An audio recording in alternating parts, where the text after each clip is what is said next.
All right, this is our second example in 3.3 of truth tables as tests for validity.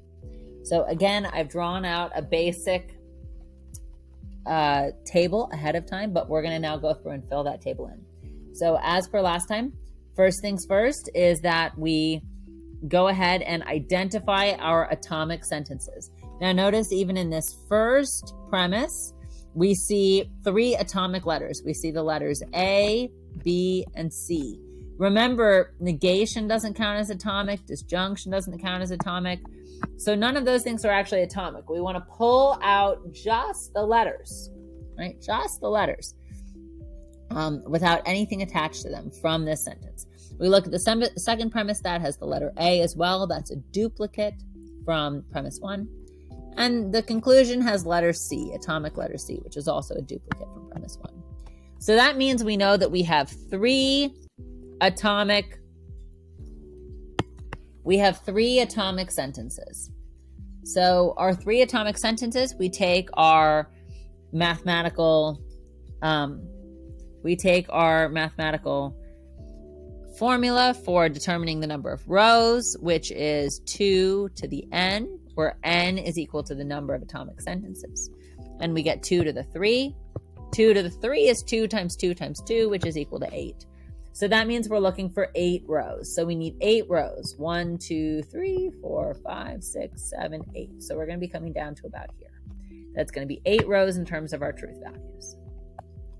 Next, we want to go ahead and plug in our atomic sentences into this long table here. So we have atomic sentence A, atomic sentence B, and atomic sentence C. And so now we want to go ahead and we want to split up this super complex sentence. So we want to take the super complex sentence and split it up into its parts. So first and foremost, the very end over here is going to have the big long sentence. So over here, we're going to have this big complicated sentence, not A or B or C. And now we're looking for the operator with the widest scope.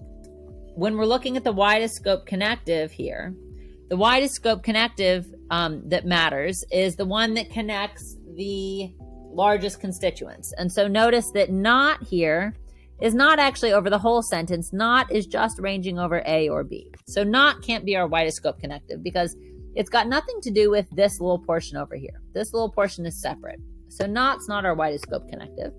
And neither is this because or is just connecting A and B. Or is tiny. So our widest scope connective has to be this one. So if we take the 2 constituents of our widest scope connective, that means we have C, which we already have right over here. And we have not A or B. All right, and so now we look at not A or B, and now it turns out that not is our widest scope connective because not is now ranging over the entirety of A or B. So that means when we eliminate not, going backwards in this table, we get A or B. So that's our next sentence. And then we have A, B, and C here.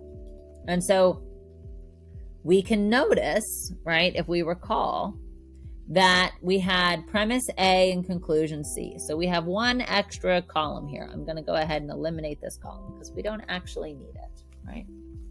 Okay, so that means this is going to be our premise 2. This column is our premise 2. And this column is our conclusion. And this big column over here is our premise 1. So we just need to note that for when we go ahead trying to determine validity in a few minutes. So now we know we have 8 rows going all the way down. We need to fill the left-handmost column A with 8 rows of alternating true falses. So we've got true, false, true, false, true, false, true, false. All right. So that's our first set. Now we move over one column and we double the numbers of trues and falses. So now instead of alternating 1, 1, we're going to alternate 2, 2. So we've got 2 trues and then 2 falses, 2 trues, and then 2 falses. And then we're done because we've got 8 trues and falses in that column. Last but not least, we're going to double again. And so when you double the number 2, you get 4. So now we're going to be alternating 4 trues and 4 falses. So we've got true, true, true, true, false, false, false, false. And that's 8. And so now we come to our next column, and our next column uses A and B. So it uses these two columns. And it's a disjunction. So we're looking at columns A and B, and we're looking for any time there's at least one true between those two columns. So anywhere either A or B is false, or I'm sorry, either A or B is true. We only need one of them to be true. So we've got a true here because we've got true, true. We've got a true here because we've got at least one true, B is true. We've got a true here because we've got at least one true, A is true. We've got a false here because neither A nor B is true. They're both false, so that's false, right? We don't have at least one true. We've got two trues here, so that's at least one true. B is true here, so that's at least one true. A is true here, so that's at least one true. And again, we have two falses, so we have another false. All right, so now we move over one. This is the negation. This right here is the negation of this column. So it means we're just flipping the truth values. The truth values are getting reversed for this column.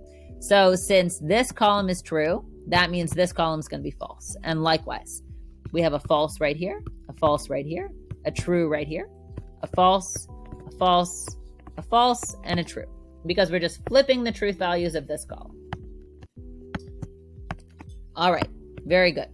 So now, last but not least, what we've attached over here is an or C.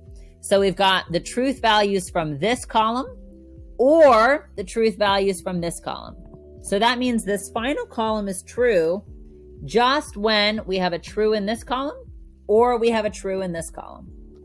So now if we look at the first row, we have a false in our big complex sentence, but a true in C. So that means our furthest column to the right is true. We've got a false in our big complex sentence, the next one, and a true in our last one. So that's true. And in fact, the first 4 rows are all going to be true because C is true in all those rows, and we just need at least one of the sentences to be true. We need at least one of the disjuncts to be true, and C is true every time. So that means we've got trues in all 4 of those. Now we have falses in the last 4 for C. And so notice we have a false here and a false here. So that's going to make this big sentence false. We've got a false here and a false here. So our big sentence is false. Because it's a disjunction, we need at least one true. False here, so we've got another false. And last but not least, we have a false and a true. So this very last one is true. Now, our very last question we want to ask here is we want to ask a question about validity. We want to ask, is this argument valid? Is this argument that we started with right over here in blue, is it valid? In order to determine that, we have to look at the rows in which the premises are true and ask ourselves, is the conclusion true? And if every row where the premises are true, the conclusion is true, then if the premises are true, the conclusion has to be true. So now, in this first row, this premise is true and this premise is true. So we need to check the conclusion. I'm sorry. In this row, this premise is true and this premise is true. And so we need to check and see if the conclusion is true. It is. And so we mark that off. This is good. That doesn't implicate that the argument is invalid. Now over here, this premise is true, but this premise is false. So that row doesn't matter to us because A is false. Notice that. And A is our second premise. In this row, this premise is true and this premise is true. So we have to check our conclusion. And in fact, our conclusion is true.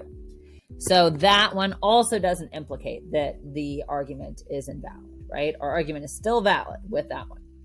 Now on this row, this premise is true, but A is false. And since A is our second premise, that means this row doesn't matter to us because it's not the case that both premises are true.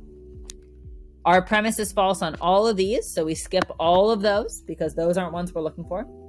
And on the very last one, our first premise is true, but our second premise is false. And so that row doesn't matter to us. So on the only rows where both premises are true, the conclusion is also true, which means that yes, this argument is valid.